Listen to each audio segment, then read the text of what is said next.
All right. Good morning, everybody. How's everybody doing? I hope everyone is doing well. You might say, what is going on? Where DMP Speaks glasses at? I don't know where my glasses are. I have no, I don't know where I put my glasses at. They're around here somewhere.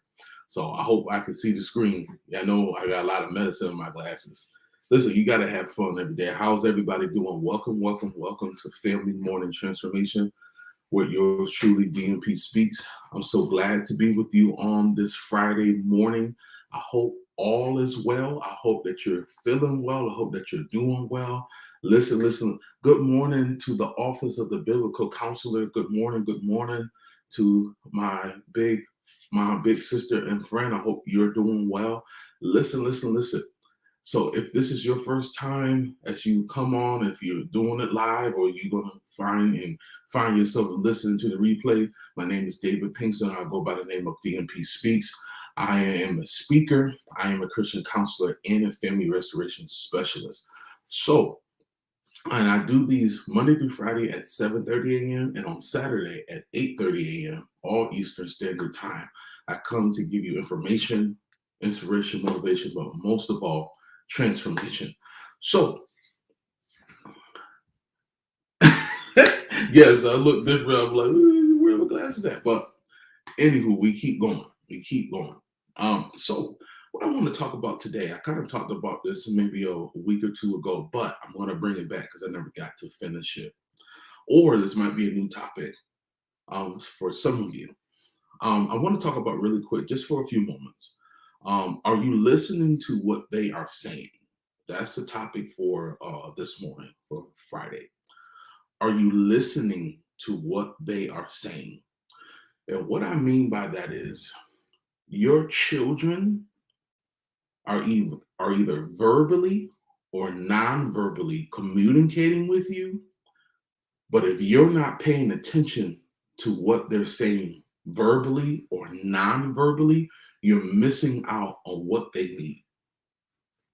Coming right out the gate, we have to be better listeners, is what I'm saying. And not only should we be listening, we should be paying attention to their, not just their needs, because we feel like because we feed them and we clothe them and we give them a roof over their heads, that's enough. But I come to be honest with you all this morning. That's good, that's necessary, that's needed, but that is not enough. That is not enough. I hate to bust your bubble, but that is not enough. The reason why I titled this, are you listening to what they're saying? Because a lot of kids might not tell you that they hate themselves or hate their life or even hate you, but they're expressing it in some kind of way. They're either if they're not verbally saying, they're saying it non-verbally. They're saying it with their body language. They're saying it with their attitude. They're showing anxiety. They're showing I'm dealing with depression. I'm dealing with anxiety. I'm dealing with low self-esteem. I'm dealing with all of these attributes, these feelings, these emotions, but I'm not saying it to you.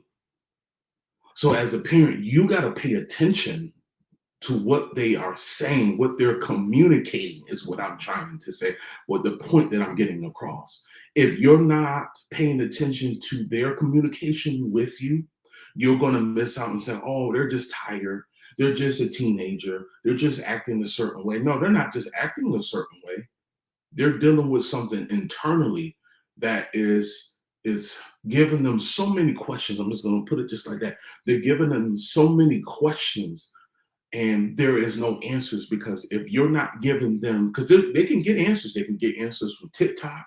They can get answers from Snapchat. They can get answers from Facebook and YouTube, right? But if they're not getting the right answer, the answer that they get can be detrimental to their life, because they should be getting the answers from you, the parent, the guardian, somebody is there every day, somebody that's there and present. They should be able to go to you to get what they need.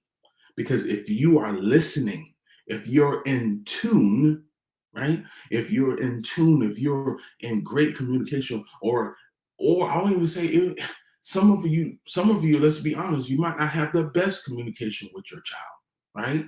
But you are at a place that you are paying attention. No, those teenagers, they get on, they have their attitudes and stuff like, of course they do. They're teenagers. I got one. Shoot, I got it.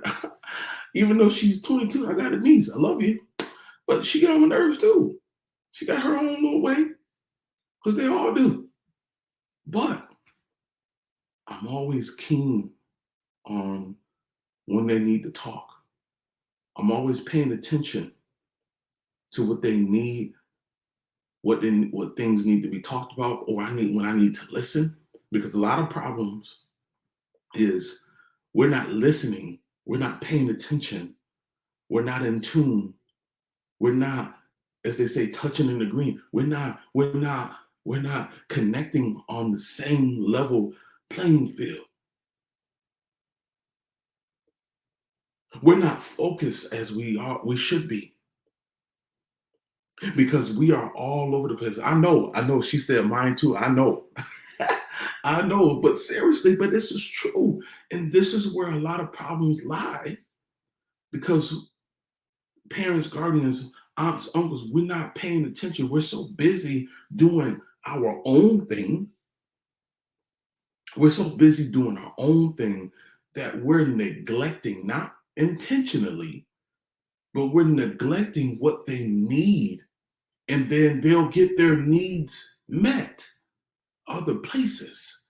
Do you know some of your children, grandchildren, niece, and nephew are thinking about hundreds and thousands of things? Somebody said it's neglect. Well, I'm gonna change it. It's neglect.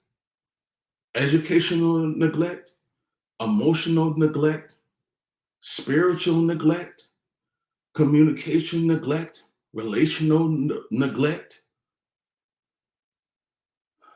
love neglect, family neglect. Can I go on and on?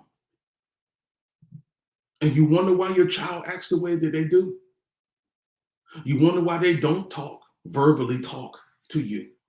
You wonder why they don't come up and ask you questions. You wonder why they're always so finicky, they're always so attitudey, and they're so isolated, because you're not in tune. You're not paying attention. So they just go and do wherever the heck they want to do. Some kids are just raising themselves. They just live in the house with you. You supply the need, the necessities, the generalistic things, but they're raising themselves because the questions that they have, you're nowhere around. Or if you are in the house, you're not answering them. So they find their answers in other places. And not only is that not good, that is not productive. Because I talked before, we are the producers of our own family dynamics. And whatever we are producing, whether it's good or bad, whether it's healthy or unhealthy, that comes from us. So we can't keep blaming society. That's a part of it. Excuse me, my allergies are acting up. We can't blame society for the things that we're supposed to be doing for our own family. We have to be able to blame ourselves. Somebody said, I can't see. Be willing and open to hear them out. You have to hear them. I love that. You have to be able to hear them out. You have to be able to sit down and have a conversation with them. And sometimes we have to shh. Sometimes we just got to listen to what they're saying. We have to be able to take it. We can't just say, oh, I'm the parent. I'm the parent. You do what I say. Because we keep doing that and we keep yelling at them and screaming. And I'm the parent. You're going to do what I say and say what I do. And all the things that we try to say, we're going to miss out. We're going to miss out on what they need. We're going to miss out on that moment to give them concrete, loving, but stern information so that they can take that information and they can implement it and continue consistently to make change in their life. Does that make sense? But like my sister said, you have to be willing and open, but you have to be willing first before your mind can be open. You have to have the willing heart to hear your child when they're hurting, when they're in emergency. See, we just look at an emergency as a physical thing. It's an emergency. It's an emergency. They need help. They cut their leg or they cut their arm or whatever. But a lot of times there's a lot of emergencies that are going on in your family's life that has nothing to do with a physical scar or a physical wound. A lot of it's a lot of emotional and psychological wounds. And we have to be able to be keen on that. We have to really pay attention. That's why I said, are you listening? Are you listening to what they need? Or are you going on because you're the parent, you know everything? You got it all together. You got everything that they need. You got it together because you're the parent. Maybe not. Because maybe that's why they're not talking to you now, because you feel like you know everything. I know some people ain't gonna like what I'm gonna I have said already, but here, I'm not here. Love y'all, but I'm not here to give you and sugarcoat stuff. I'm here to help your family. Because some of you, parents, guardians, aunts, uncles, so on and so forth, some of you are doing this right now. But it's no time, there's no reason to be, excuse me, to be embarrassed. It's time to make change. You can't keep living the way that we're living, expecting different results. That's insanity. You're expecting different outcomes. That's insanity if you keep doing the same thing. You can't keep doing the same thing. You got to change. Does that make sense? You got to change. So I want to end here. Guys, thank you so much for your time. I thank you for, talking with me this morning, being active, interactive with me on this morning. Wonderful, wonderful session. Listen, if you are in need, and I know many of you are, but if you are in need of change for your family, and you know that you need this, I want you to click on the link in my social, all over my social media, excuse me. And I want you to sign up for your free 30-minute call with me. And I want to help you build your lives again, your family's life, because it is so important to do it now instead of trying to wait, trying to save money for a vacation and your family's in an uproar, trying to go to this place and trying to get this, and your children are still being so verbally and non-verbally silent, and they're suffering in silence. And you're suffering because they're suffering. Let's stop the bleedings. Let's stop the suffering so that we can go forward. So I want you to sign up for your free 30-minute consultation call with me. Guys, thank you so much for your time. I really appreciate it. Listen, I want to show you some information before I go, but I'll catch me tomorrow at 8:30 a.m. for another Family Morning Transformation. I love you guys. Have a wonderful and blessed day and weekend. Peace.